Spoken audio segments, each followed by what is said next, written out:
So hatcheries, Jim, as you hear from Phil McGinty and David Summer from the Tay, there's a lot to learn.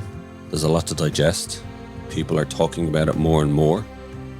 But really interestingly, we wanted to follow up with another episode from probably the most internationally renowned fishery scientist expert, who will sum it all up for us, but I think makes a big jump and has called for radical intervention is needed now. Anybody who has shown any interest in the Atlantic salmon in the past 30, 40 years will have come across Ken Whelan's publications. He really is renowned internationally as a fisheries scientist with an extensive international experience and substantial publication record. He's the go-to guy, whether it's stock management, fishery management, environmental impacts. There is no one more learned about the Atlantic salmon perhaps out there than Ken Whelan. And we're very privileged to have him on the show to sum up Series 1 and what we can do going forward. The drop in numbers is really, it's amazingly dramatic. And there are simple numbers that people can remember. The one that I think is most upsetting and most stunning is the fact that we have quite good numbers in terms of marine survival of the young salmon. How many of them actually come back to us as adult salmon? So the young salmon, as you know, are called smolts. These are the silver fish that are making their way out to sea after probably on average about 2 years in freshwater. And it used to be in the past, and in the past, I mean, maybe 30, 40 years ago, that if you had 100 smolts going to sea and they stayed at sea for just 1 year, you would, on a good year, you could get 20 or 25 of those back. Now you're in a situation where it's a fantastic return if you get 8. And it's normally 5 or less. And then for the bigger salmon, it's progressively less and less. So we're now in a situation where we're getting very small numbers back into the river systems. And it's a combination, I think, of two things. There's a double whammy in that they're being hit certainly in terms of factors that are affecting them at sea. But obviously, there's a lot of man-made factors that we can control that also we've done a really poor job at actually controlling. So I think it's a matter of a twin track approach. You can't just look at one particular area, you have to look at both. And I think that's really the key to trying to stabilize the population. I think that's the stage we're at. I think you have to look at the salmon, I always think, as a patient. So first of all, you have to triage it. Then you have to stabilize it. Then you have to be in a situation then where you actually bring it to recovery. And then having got it to recovery, then you can actually see then, can you expand it? So I think that's the way you have to deal with the patient. And I think at this stage, we've done a bad job even initially at the triage part. But I think we are at the triage part now in the sense that we know the problems that are there and we really need to think about stabilizing. That's really where we're at. Do you think, obviously we know that the Atlantic salmon as a species has recently been put on the red list, the endangered list. Is that going to help? That is just the most important breakthrough. It really is an important breakthrough. And jumping right ahead, I mean, what does that mean to anglers? And I'm going to be a bit outspoken here because I think this is really important. We just don't have time, guys, and we're fiddling about. First of all, no wild salmon should be killed. End of. I don't care. And I was the one who did a lot of my team did a lot of the science that's behind the regulations and so on we have here in Ireland. Got to the stage now where we have this creature that's near critically endangered. This creature should not be killed. So I did a little podcast, a little video podcast for Atlantic Salmon Trust on catch and release, and we called it The Gift, because when we're doing the interview at the end, the interviewer asked me, why are you telling people to do catch and release? And I said, look, I want all anglers to give a gift back to their local river. And it's not to their trust, it's not to the local conservation group. It's not to the water companies. It's a gift to that river. And give back a gift of wild eggs. There's no one else can replicate those wild eggs. You cannot make them. You can't make them in a hatchery. So the idea that you would kill those wild eggs is anathema at this stage. And I really think people have to take this seriously. And I would ask anglers not to be waiting on the authorities to make rules. You should be showing the way. You absolutely should be showing the way. And I think that's really important, that it has to be a very, very simple equation for people. just tell them, no, we don't kill any more wild salmon. We've put ourselves in a situation where through the wild fish and with other colleagues, they've managed to do a fantastic job at getting these fish designated to such a position now where governments have to act. Let us as anglers act. I think that's really important, that we now start doing that straight away and not waiting for complicated rules. The story is these fish are on their fins, if you like, and therefore we have to help them. That's it. I mean, should we be fishing for them, Ken? There's an argument to say, should we leave them alone? I must say, I'm having that discussion with myself at the moment.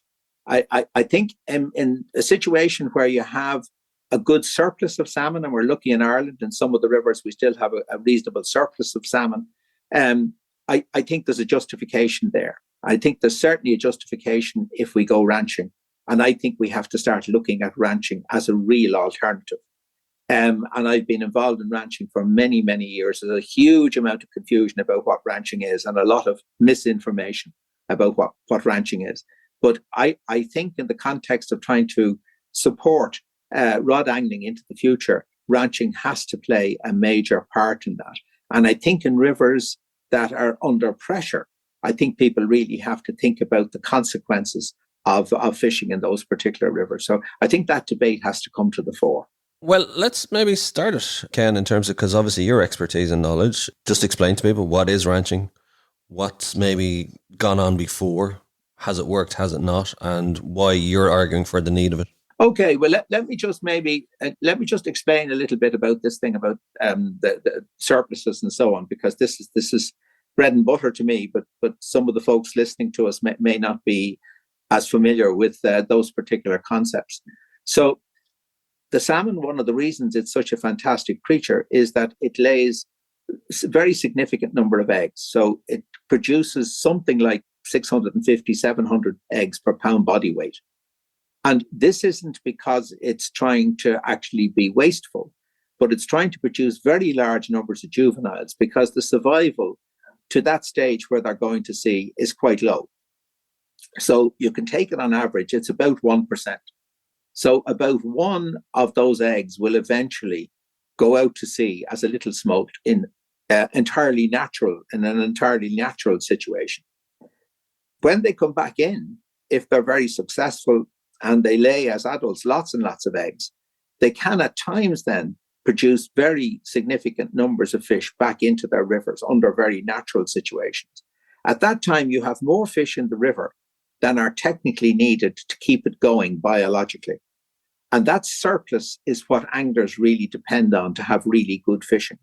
They need years where the fish are producing far more than the fish that are needed to keep the stock of fish going. And in a river where you still have surpluses, where you still have this excess over what is needed just to keep it ticking over, I think there's justification for angling. But if you're in a situation where your river is below that, and even if you're doing catch and release, there will be a certain amount of mortality in that catch and release. And that's a debate I think we have to have.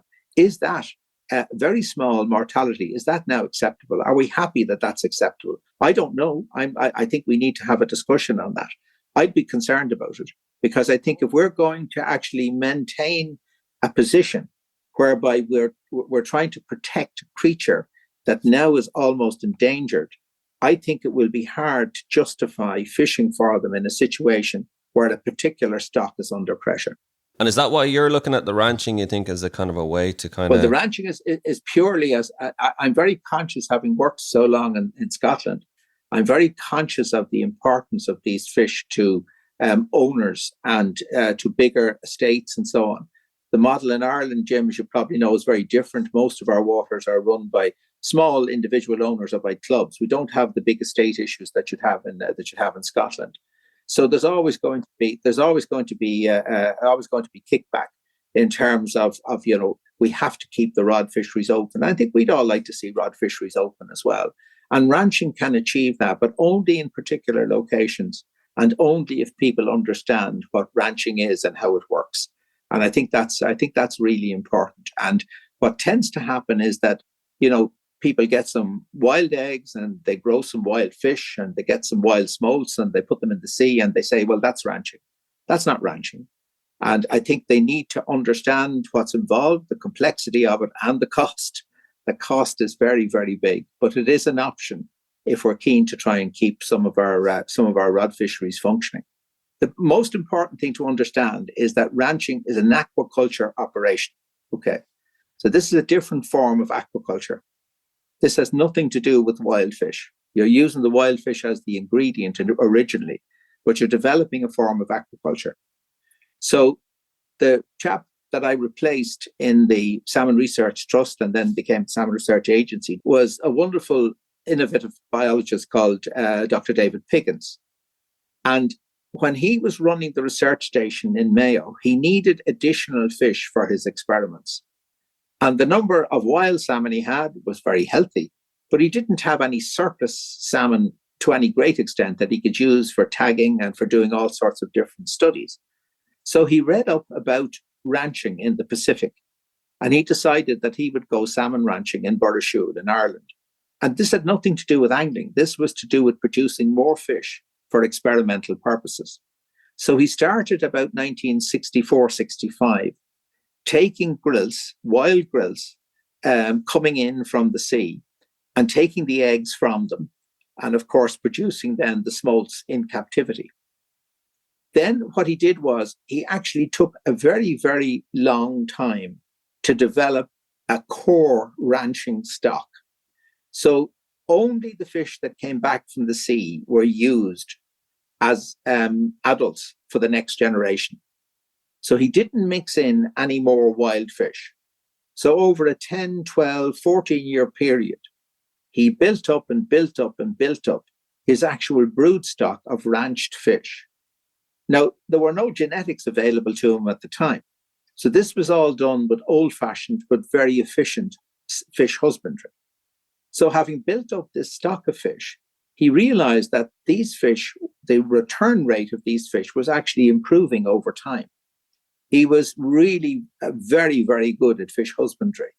So really careful, these fish were reared at low density. The most important thing was that they had really, really good fins. The flow rates were designed so that they were actually trained as long distance swimmers. He put all the features into the development of the ranching stock so that these fish would survive well in a concrete pond, but would also survive well at sea. And finally, when they were looked at, they were genetically quite different to the actual core stock of fish that he had originally used. So he produced literally a horse for a course. He had produced a stock of fish that would actually artificially would return back to you. But what we found out subsequently was Phil McGinnity, who used to work with me, is a very brilliant geneticist. He was able to show that they don't, in controlled experiments, they don't perform well in the wild at all, these fish now. They're much less efficient at actually looking after themselves if you try and put them out as babies into the wild. But they're very good at surviving in a pond, and they're very good at actually surviving at sea. Not near as good as wild fish, but they're still significantly better than most stocked fish would be. So what you have then is a creature that you don't want that creature crossing with wild fish. Right. It's only produced for 3 reasons, okay? So it's produced to give you more eggs. They're produced to give you the next generation of fish, if you're a salmon scientist and want to use them for research purposes. And the fish, when they came back, they suddenly created for David this very, very useful rod fishery, because all of these fish were gathering in this saltwater lake below his traps. And the anglers suddenly realized this was fantastic. And the fish were, on average, they were maybe a pound, 700 grams or so heavier than any of the wild fish. Fabulous looking fish, beautiful fins. And I can remember being with David before I ever worked up there. And in came 2 Icelanders to talk to him about his ranching techniques. And those ranching techniques were then taken to Iceland. And they developed a ranching program in Iceland that I was lucky enough to film when I went out with Kevin. So they had the ranching program in Iceland, and that produced both fish to the rod and a commercial fishery. But unfortunately, they had huge issues with straying because of the commercial ranches, and they stopped the commercial ranching, but they continue now with the rod ranching. And the ranched salmon that David Piggins developed in Burrishoole, when we had the sea trout crisis with the sea lice, they are the fish that were actually sold to Delphi, to Peter Mantle in Delphi, to kickstart the Delphi ranching program. So developing a ranching stock and using the ranching strains, that's the key. And separating them out completely from the wild fish. Don't mix your metaphors. Separate them out completely. And there are some really massive issues here, because imagine a situation where you've released a very large number of fish out to sea, and you get a very, very low drought, a very low water drought year, and huge numbers of fish come back, and they just turn brown in the estuary. There's no commercial fishery out there. You can't get them into your river. How do you handle this? What do you do with these fish? So this isn't a simple thing, but it definitely works. The fish are fantastic. They're high quality. Anglers love it. But at the same time, they're very expensive. And nowadays, there's a lot of environmental hurdles to get over. If you've all those fish in the estuary, would you create more sea lice? You know, because you have to think of it as aquaculture. You can't think of it as wild. But I think there's opportunities, not necessarily in the rivers that currently exist as salmon rivers, but certainly in some of the rivers that might have very modest runs of salmon now at the moment. They could be the rivers that would become your ranching rivers, because they're manageable and the size is manageable and you can put a trap in. If this isn't a successful example and rivers are looking at maybe we need to, go down the kind of stocking hatchery route, it's this broodstock you need to be integrating, or? Yes is the answer to that, but there are a few caveats. There's a few others that I know of that I think are very close for various reasons. I won't go into any detail now, but there are some other stocks that people have, they've gone ranching for other purposes, and they've inadvertently produced stocks of fish now that I think would perform very well as ranched fish. But I think you're down to a situation where if you want to get a really successful ranching program going quickly, you have to get a ranch strain. Whether you get the ranch strain from Iceland, whether you get it from Ireland, wherever, you need to. It's exactly like buying a racehorse. You have to look at the pedigree, and you have to bring in, and that again is a big issue, whether you'll get permission to do this or not. Would you get permission to bring in a non-native ranching strain to test it out? I don't know whether that's possible or not, but that's logically what you would do. Now, what we did was when we gave or sold the smolts to Peter down in Delphi, they actually performed better than we could possibly have imagined. And they were transported from Burrishoole down to a completely different system. And over the years, we've seen very little evidence of any impact from strain. So just to separate that into two pieces, strain doesn't mean that the adult fish don't appear in neighboring river systems. Strain means that they actually end up spawning in those other systems. And there's very little evidence from the limited amount of ranching we've done here that happens. But there are several different provisos. And one of the key ones, which I think may have been an issue in Iceland, you need to be really careful about imprinting the smolts. So if you're moving the smolts from one location to another, within about 6 or 8 weeks of going to sea, those fish are actually imprinting the smell or the taste of the river they're going to come back to into their brain. And if you make a mess of imprinting those fish, they'll get totally confused. So you really need to know what you're doing in order to be able to make this work. And it's not a simple matter of taking wild fish from any system, growing them to a small stage, and then expecting to get performance similar to the other ranching strains. That's fascinating. And I don't know whether you're aware, Ken, or not, that the Atlantic Salmon Trust, who you know well and have worked for many years on and off over the decades, at the moment, they're serious discussions about introducing some kind of ranching or stocking, as they're calling it, on the River Dee in Scotland, on the Royal Dee. And they're going to start with two styles. One is from memory, because I was on a webinar with them just the other day. One is from they will take the Celts and they will take the kelts out and they will bring them back on and then strip them and use them as the brood stock. Or they will take the smolt, that instead of letting the smolt go out to sea, as we know, which is where the huge challenges are and the mortality rates are massive, as well as going downriver to get to sea, may I add. They'll just take the smolt out and bring them on into a sexually mature fish in the hatcheries there or in the labs. So what are your thoughts about that, and how does that feed into what you've just spoken about with regards to the wild strain, the all-important wild strain on the River Dee, and these new fish? Now, can I go backwards a step? When you replay this, okay, watch, you have just done exactly what I said not to do. Okay. Let me explain to you. Now, this is exactly why the confusion arises. Every single angler I know does this. They say, right, they're going to do this work on the Dee, and they're going to go ranching, or maybe it's stocking. Now, that's the point. You're mixing the metaphors. The ranching has absolutely nothing to do with what they're doing on the Dee. Okay, and this is just Ken Whelan's view. I think if we're going to get ranching as a successful initiative, you have to separate it out completely from efforts to try and support wild spawning stocks.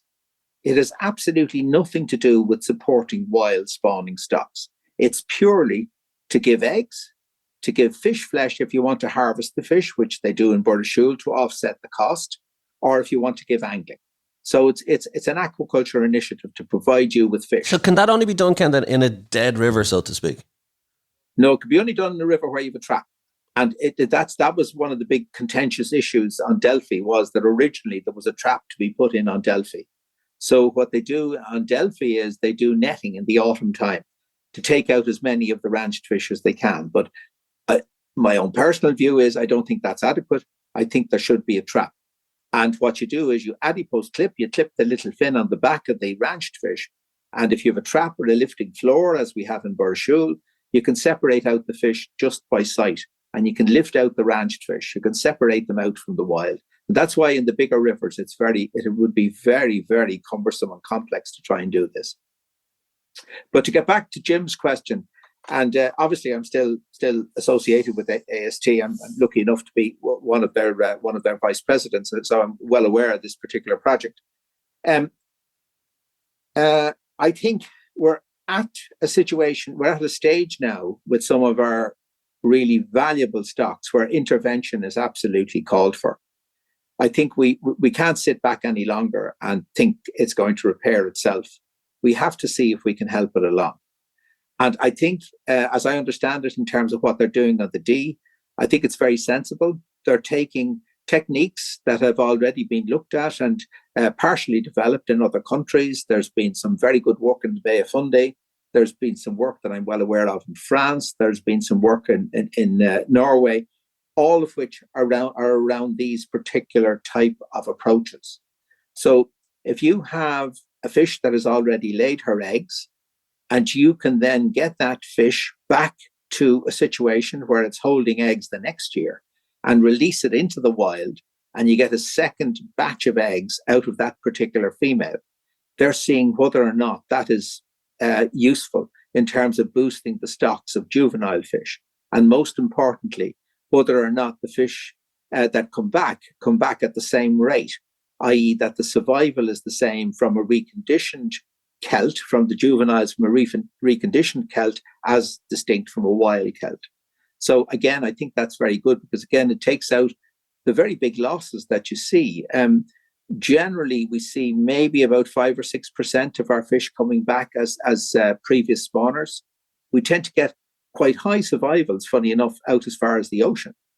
But it's when they get to the ocean is when the numbers really drop. So if you can save some of those and you can then reproduce that set of eggs for a second time, that seems well worthwhile having a shot at and seeing exactly what's happening.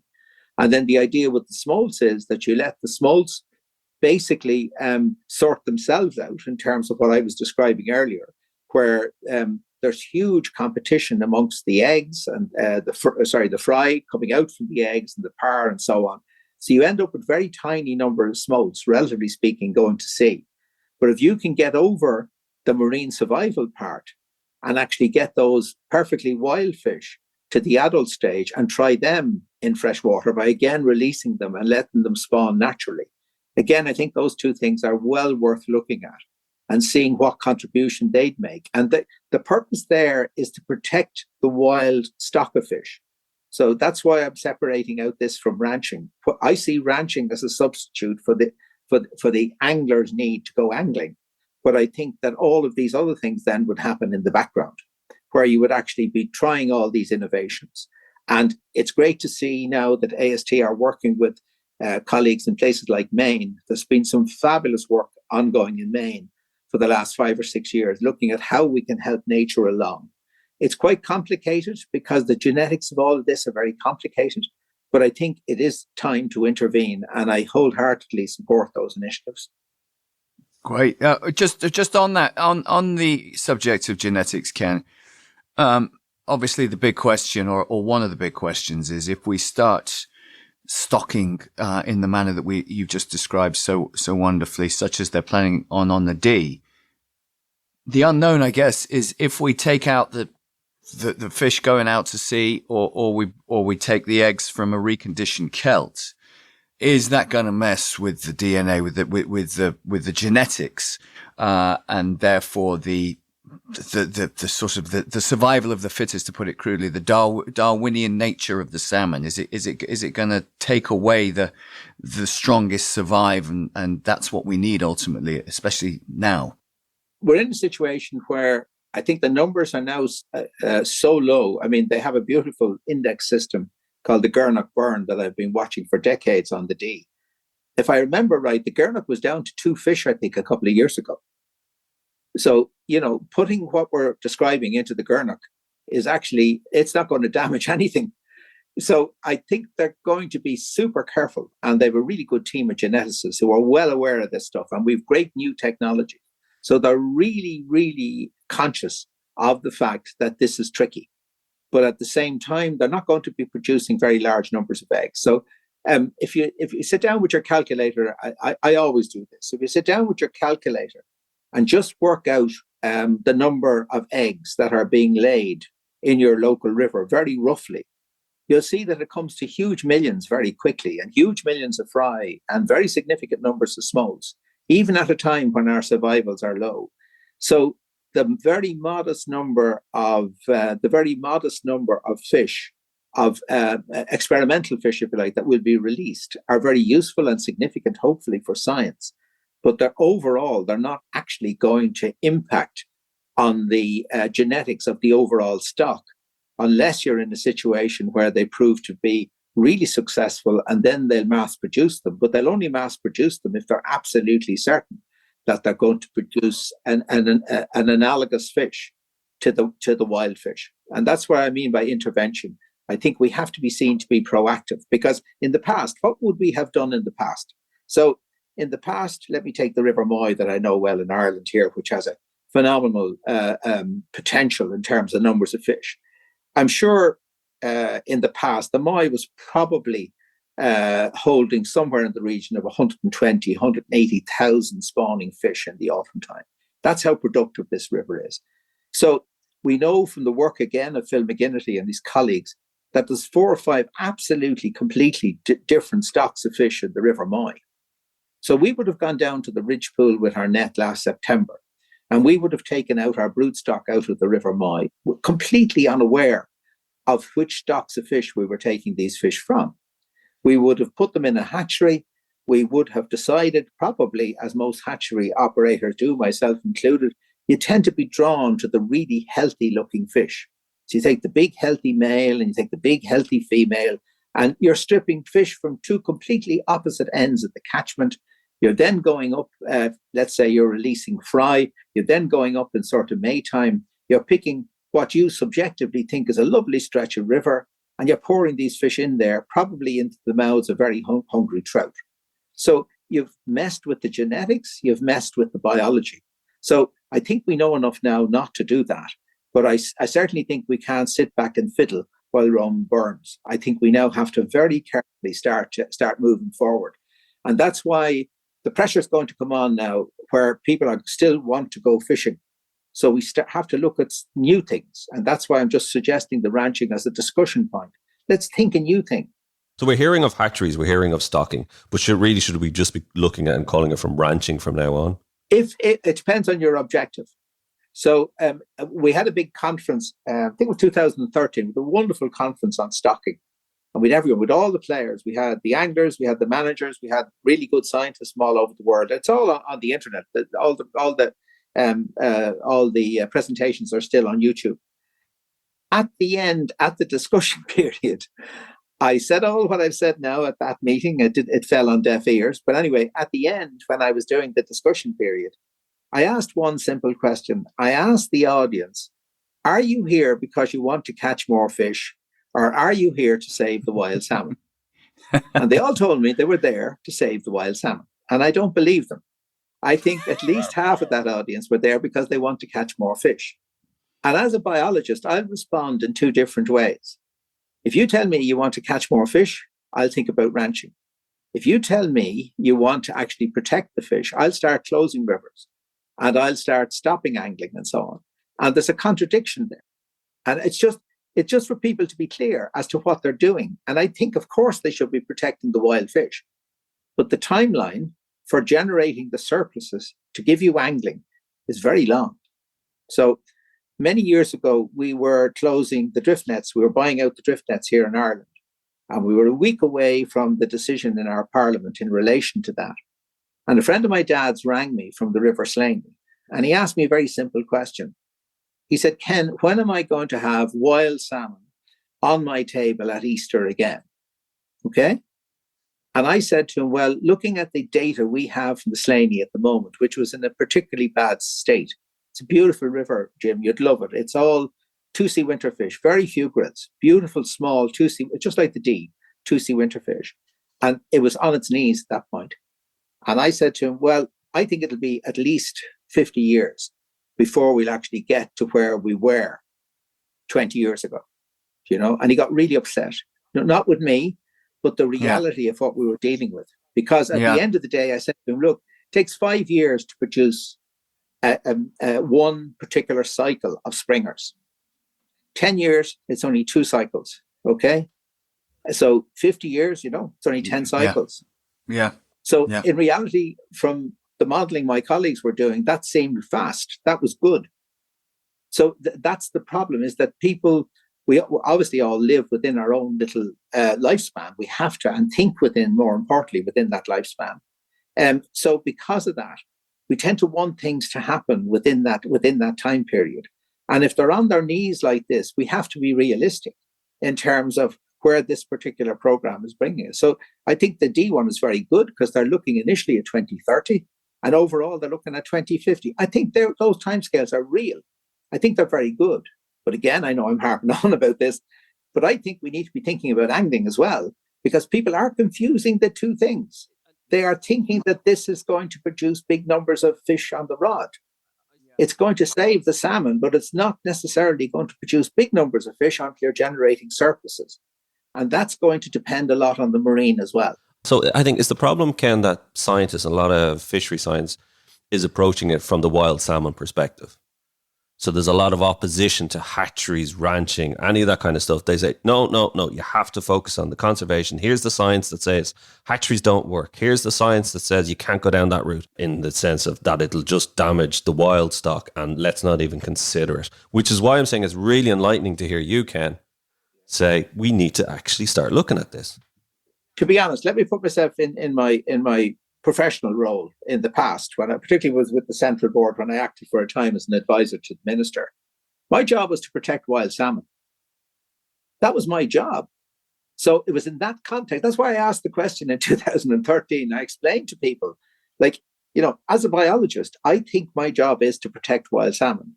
My job is not to produce more salmon to the angler. It's to protect the wild salmon, and the salmon produce more salmon to the angler by producing surplus extra fish. And yet the anglers think the stocking is going to produce extra fish and can't understand why the biologists are against the stocking. And hopefully our debate this morning now is helping to try and clarify that we shouldn't be fighting. This isn't a matter of fighting, But people who are promoting stocking need to understand they could damage the wild fish with the stocking if they don't do it properly. And they won't produce big numbers of surplus fish for a long time. And if they want fish for catching, they have to think of other ways of doing it, I think, anyway. Is there enough there to prove that we're not doing long-term damage to nature and the salmon by doing this? Okay, another indirect way of answering that, but hopefully it'll be a powerful argument. I stood in the water, not too far from where you are, down in Dungarvan with Jason. In late June, on a Sunday evening last year, we had just run a course for people, teaching them fly fishing for saltwater fish. And everyone had gone, and Jason and I stayed on to see could we catch some more of the thin-lipped mullet. And I put my hand in the water, and I really was shocked. It was so warm. And I had no idea that we were getting hit by that marine heat wave at that stage. And I said to Jason, and he came back out into the water, and we stood there like fools as the light went down, saying, "My God, this is ridiculous. This is the Mediterranean." And that marine heat wave actually pushed up the temperatures around Donegal in the northwest of Ireland by 4 degrees for several weeks. So I'm afraid we've done our messing with nature. Our messing with nature is now being reflected in terms of these enormous changes from climate change. So the argument that we shouldn't mess with nature is gone way out the door. And we really have to now try and trust the scientists to be super careful at what they do. But I really do believe that we have to intervene. There is no option now except to intervene, at least in some locations. That doesn't mean that we go mad stocking and building hatcheries, but we need to look at innovative techniques and see if we can produce innovative techniques that, in parallel with big programs to try and lift the pressures off the fish, can do the trick for us in terms of producing more more wild smolts to go to sea, which to some extent might counteract the losses at sea and give us a stronger run of fish back into the rivers. Remember the analogy I said earlier about the patient, the stages that we're at, the triage, the stabilization, the recovery. So at the end of the day, we're hopefully thinking now about the stabilization phase. Then we have to get to the recovery phase. And it's in the recovery phase that we probably will start applying these techniques. And then after that, then we're building the surpluses. So I think that's the way to approach it. And I think people have to come with us as scientists in terms of doing this. Otherwise, there's a real risk that we will start losing individual stocks. Thank you, Ken. That's a great way of rounding it up there and bringing in climate change. And just to jump off further, if I may, Dara and I, try as we might, we've had Charles Clover on, the Blue Marine Foundation. We're desperate to learn and to share with our audience more about what happens to our fish out at sea, knowing the huge mortality rate that they face out there. I'm sad to say that, since we ended our big Salmon at Sea, our SALSEA program, program ended with our big conference in 2012. The field work ended about 2010. We have never followed these fish out to sea. We haven't had a follow through. We've lots and lots of modelling going on. There's lots and lots of very intensive research going on. We don't have any simple answers, I'm afraid, in terms of the marine stuff, but we have some really clear indications as to what might be happening. So there's some very good work has been funded by AST looking at the plankton, and that'll be published now very soon. And there certainly are very major plankton changes, planktonic changes off the west coast of Scotland around the time when the smolts are actually going to sea. And that's no great surprise because we know from the marine side of things that the oceans are changing and that they're changing fast. So again, just think about it maybe in simple terms. So we've brought our little smolt then to the estuary. And when the smolt gets to the estuary, it's made this incredible transition from freshwater to saltwater. So that's already put quite a lot of stress on it. But thankfully, most of the transition has already taken place in freshwater. It's actually happier in saltwater than it is in fresh. So I always visualize my research station in Burrishoole off the west coast of Ireland because it was actually quite close to what we call the smolt highway. So the smolt highway is this current that the fish will actually follow on their way up to their first feeding grounds, which we now know clearly are off the northwest coast of Norway. So that when the fish goes out, or indeed is heading out to that smolt highway, that fish has to feed. And nature has designed it so that the planktonic animals that creature needs, that those creatures are of the right size and have the right nutritional content. So in the stable situation we would have had 100 years ago, that pattern was taken almost as a given, that the synchronicity of the plankton being available at that time of year in that particular location, that was met by the fish actually moving out and starting to feed. And why is that so important? Can they not, starve for a while and then survive? Think about what these fish are doing. And it was an oceanographer said this to me many years ago, and he was so right. So our little smolts are going out in round terms. Let's say they go out at 14 centimeters. They're coming back to us at 55 to 60 centimeters as grills. And they're coming back to us in about 14 or 15 months' time. They're not doing much swimming. If you look at the energetics, if you look and see what that body actually needs, it needs food. It needs to be growing all the time to make that incredible growth from 14 centimeters to 55. If anything interferes with that, it makes that fish weaker. That sea out there is full of predators.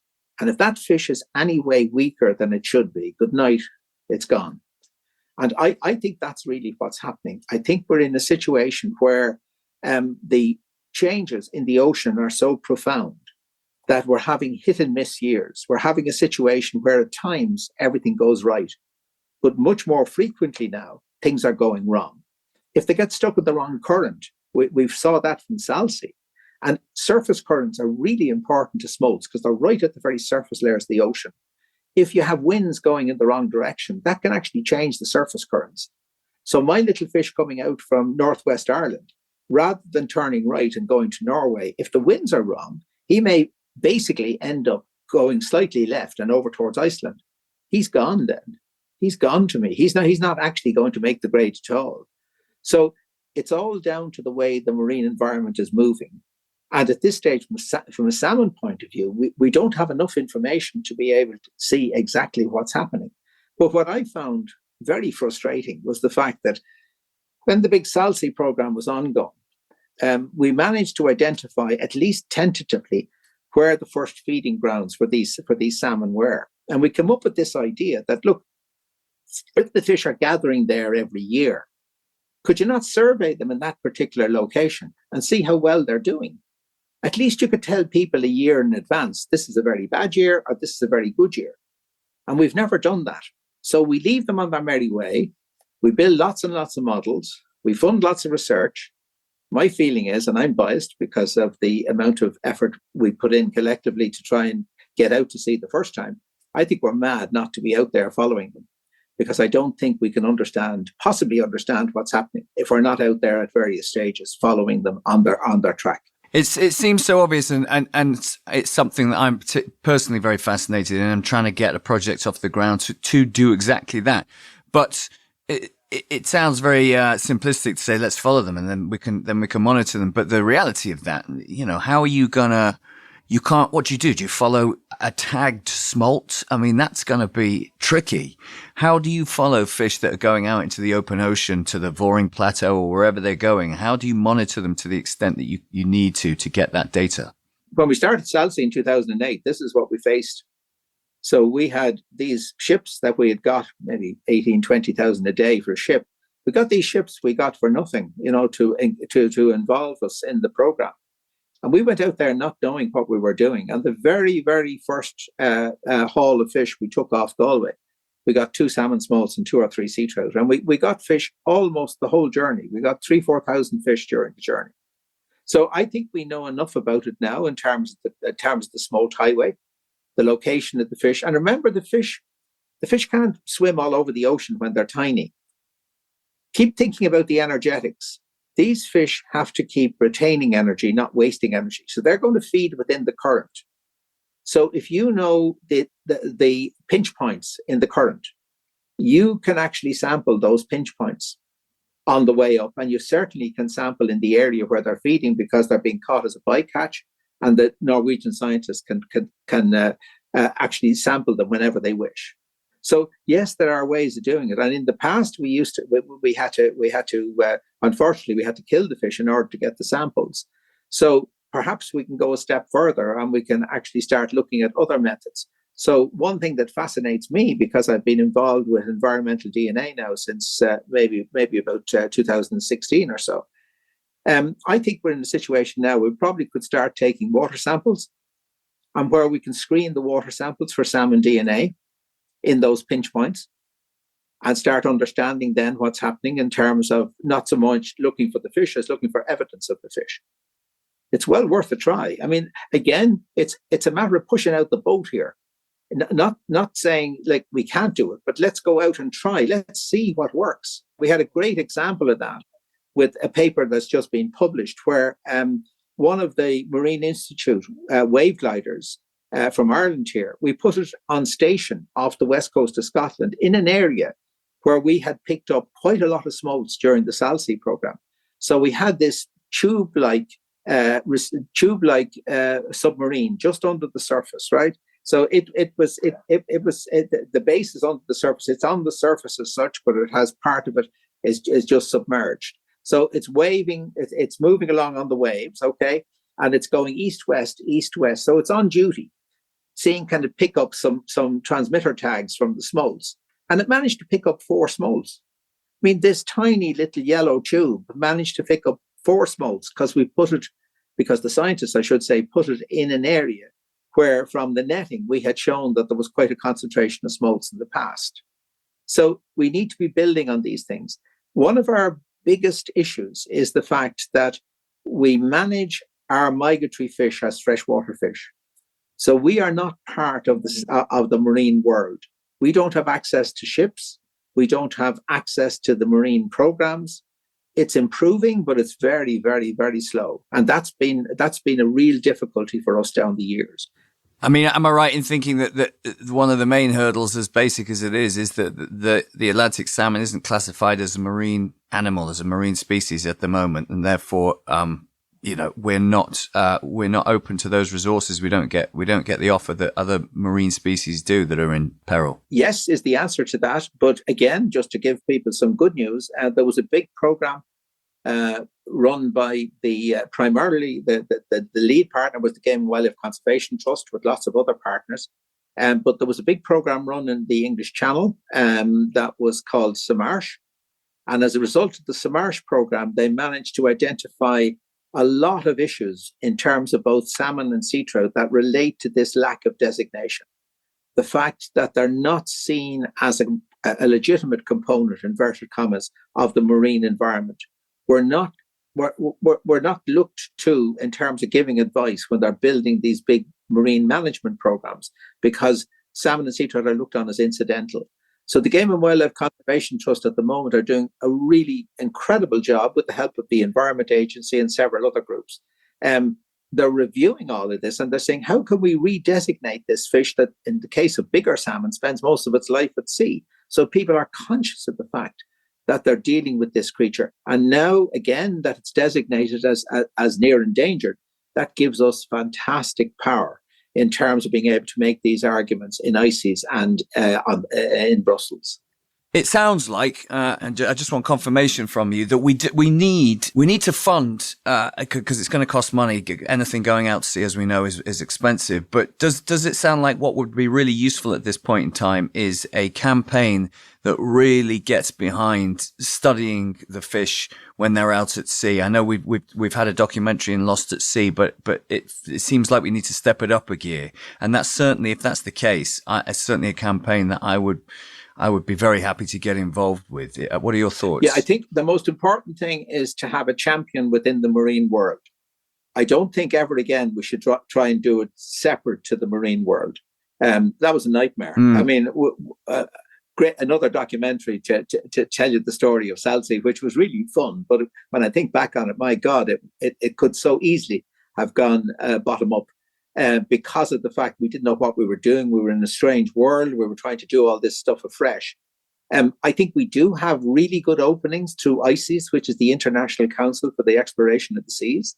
NASCO, the North Atlantic Salmon Conservation Organization, has done a fantastic job in working as an intermediary for AST and our partners, so that through our Likely Suspects framework, we've managed to hold a series of workshops with the marine scientists in ICES, where they have offered us all of their marine data, they've offered us advice, they've offered us support. It was the first time ever. That's a fantastic start. So we now need to go to the next stage, and we need to say, and it hasn't worked so far, I thought it would, can we have a place on your boat, and can we say where your boat should go? We're not there just to pick up the pieces you collect when you're looking for herrings. We need to be able to say where your boat can go. If that doesn't work, then we need to go back to the SALC model and basically look for funding to do it ourselves in conjunction with the marine people, because the oceanographers, the people who know about other small marine species, they're invaluable to us. They're essential to us in terms of understanding what's happening. But I think, we haven't time to sit and wait around. And I think we need to go out there. We have the beginnings of a good map now. And if you have a map, you should go exploring. And you need to jump in and start looking at things like this. And I'd be fully behind that, and just row out the boat and see what happens. Okay, so we're putting the official flare up. Anyone listening who has any context or indeed runs any big, wealthy, national or international marine foundations, please do get in touch. We need you. The salmon need you. Ken, we asked the last few questions to all our guests, and I'd be interested in your thoughts on these. I'll start off with the one: if you had £1 billion, €1 billion, $1 billion, what would you do to help save the Atlantic salmon? I'm going to sound like someone from the AST because I'm from the AST. So AST has kicked off the most amazing innovative program in Scotland that I think is fantastic. So it's looking at watersheds, very much like Guido, looking at watersheds, looking at catchments.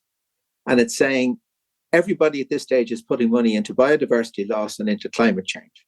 How can we piggyback on that so we can put catchments back together? So my £1 million would be designate my strongholds and move into those catchments and make sure that the pressures are lifted in those catchments, and that we find a way of actually producing much bigger numbers of these wild fish. Because as I said earlier, we can't replicate the eggs in hatcheries. These are completely unique creatures, but we can help them along by taking a full catchment approach and really putting serious effort in. And we do have some real problems at the moment. We certainly, again, going back to the D, the work that's been done on the D in the last 15 or 20 years in replanting and so on is exemplary in terms of these increasing temperatures that we're seeing. And we're well aware in Britain and Ireland, we've had an enormous amount of water over the last 14 months. We're going to have the equivalent of that in terms of drought over a 14-month period in the very near future. The big problems happen when we have the droughts. Fish are actually relatively good at managing big floods. They're hopeless when there's no water. So my 18 million would be to make sure that we have thought about this and we have capacity to keep those big rivers flowing, to keep them cool, to make sure that we actually have all of the different creatures, the insects and so on, that these fish need to thrive. And we have the conditions for them to thrive. And that's where my money would go. I like it. Very specific. So what would that be? Reservoirs and restoration, broadly speaking. And it may be a matter of not so much that you actually have to have extra water, but you stop losing the water you are at the moment in terms of, we're back to your sewage and your abstraction. But some of these rivers really, for electricity purposes, for a few pence, are being abstracted to put down hydro schemes. They're being abstracted in terms of using water for agricultural purposes and so on. We need to be managing that water very differently. I don't think we're going to get an opportunity to be able to build the reservoirs, but in a drought situation, we have to have a program that we follow to sustain those flows at a critical level to make sure that we're optimizing our smolt production. And again, it needs a wholly catchment approach, I think. Ken, the second question we ask is, alternatively, you have no money. And this is advice for anybody at home who's sat on the couch or in the car or whatever listening to this podcast. What can we all do to make a difference for the salmon? Well, I think that certainly in the context of anglers, I would ask anglers to again think of this idea of the gift. I think that's the first big step, is the gift. Just say, no, every day that I fish, I'm going to give this river a gift. I think that's number one. The second thing is that please do get involved with your local community. So I've spent, through my consultancy, about 12 years now working with local communities here in Ireland, teaching them how to look after their local rivers, their local lakes. There's an army of supporters out there that we haven't mobilized yet. Please do get involved with these groups that are looking after these smaller, particularly the smaller streams, the smaller coastal streams for the sea trout, and guide them in terms of how their work is relevant to the conservation of salmon. And I think that doesn't cost any money, makes a huge difference in terms of the effect that it could have, again, in building up these strongholds, these unique rivers that we're trying to actually protect. I love that idea. Obviously there'll be a lot of anglers listening to this. The gift is just so simple and so effective. Give back to the river that's giving to you. And think about how you can do that, whether it's handling the salmon better, whether it's making sure that you don't tread on any potential reds, a whole plethora of things, resting the river, if the temperature is too much. And I think all river keepers and gillies worth their salt should also, know this stuff, chapter and verse, so that they can advise the rods accordingly. I think if we all were a little more conscientious and, dare I say it, a little more activist about how we fished, I think it would make a big difference. Ken, it's your last day on Earth. Where do you fish it, and who with? I wouldn't even hesitate but to say on the Zolotoya. So there's this beautiful little gem of a salmon river on the Kola Peninsula called the Zolotoya, the Golden River. It's very similar to our small rivers in the west of Ireland with these little pocket lakes on it. Has the most fantastic population of Atlantic salmon, predominantly grills, but some slightly larger fish. So I only fished it for one day, and I have a set of photographs I just keep going back to them. It was just such a joy. And then we had a great thing happen. The helicopter broke down and they couldn't collect us. And I'm standing at the estuary and I see these fish jumping, and I said, God, they must be sea trout. And then we end the day with the most amazing hour of catching big sea trout at the mouth of this river. And I'm going away in that helicopter and I'm saying, no, just leave me, just leave me. So no, it have to be the Zolotoya. And who would it be? Well, it'd have to be my brother Brendan, because him and my dad my dad's case maybe for 40 years, with Brendan's case over 60 years, we fished together. He'd love it. Yeah. Ken, it's been absolutely brilliant talking to you. It's been enlightening, informative, engaging. I've learned so much. I think throughout the series, hopefully people have learned so much as well. And what I love about talking to you, Ken, is you've come at it from both sides, from the science, the angling, and hopefully I think people have had a better understanding from listening to you. I certainly have. I'm sure you have, Jim. And I'm a glass half empty when it comes to the plight of the wild Atlantic salmon, but maybe now I'm more glass half full when it comes to the plight of what we can do as anglers and what we might actually see a better future for that side of it. So you really have given us a very measured and balanced conclusion, I think, to the discussions, all the discussions we've been talking about on this first series of The Last Salmon. And I would like to ask, if I can be so bold, perhaps doing it live puts you in a corner a little bit, but I think things are moving so fast when it comes to the plight of the salmon now, as they should be. And I have a hunch that the next couple of years, we're all going to be learning as we go, anglers, scientists alike, anyone who's at all interested in the Atlantic salmon, or indeed, rivers, cold, clean water. Could you come back on and talk to us as things progress? Because we do need a weather vane. We do need a sage. We do need a Jedi. I'm going to call you a salmon Jedi. We do need guidance. Obi-Wan. You are the Obi-Wan of the salmon world. Will you come back and give us your measured wisdom down the line as things no doubt unfold at the speed at which I think they will? The answer to that is, of course, yes. I'd be delighted to. The reason I'm hesitating is, really, I've had my days, doing my salmon stuff, and I've enjoyed them. I'm seeing some wonderful young scientists now doing their stuff. It's hard for me, obviously, to keep track of all of this because I'm not doing it anything close to full time now. But in the context of what I know and what's available to me, I'd be delighted to do that. But I would encourage you to, look for the young people who are now breaking the mold. The people who are going to say what I said earlier, that's nonsense, and they see a way forward. I'd welcome that. I love that. I love that sort of challenge. And in that context, yes, I'd love to be part of the debate.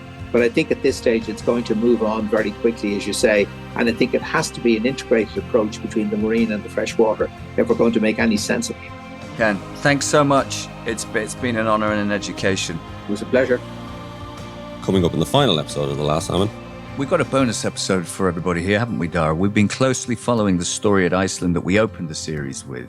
And there's been some movement, perhaps sadly not all in the right direction. So we're going to throw it back to Elvar Fridriksson from the North Atlantic Salmon Fund and his pal Patagonia ambassador and angler extraordinaire Jasper Pakkinen. Listen and follow on Apple, Spotify, or wherever you get your podcasts. And don't forget to give us your feedback, rate and review. We want to open up the salmon discussion to you. And remember to keep in the fight for our salmon.